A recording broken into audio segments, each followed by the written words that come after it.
Di ba sama-samang nagawa ng solusyon.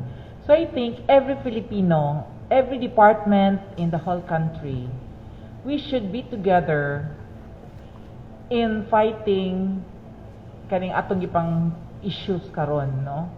So if we cannot be together, wala gyud ta. So all the agencies, NFA, DA, of course DA is our partners, no? So DA, DepEd, and everything, we should come up with in the province lang, no? Kay we are, through the nutrition committee, maybe we can call you one of these days, no?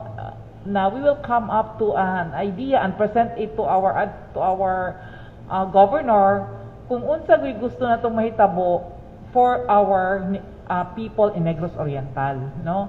Kay we cannot do it. The doctors cannot do it. The nutritionists cannot do it. But all together, if we plan and then we achieve what we want to achieve, siguro hinay-hinay ra jud hinay ang atong mga bata dinhi makasabot, and they will have pinggang Pinoy at their front every meal.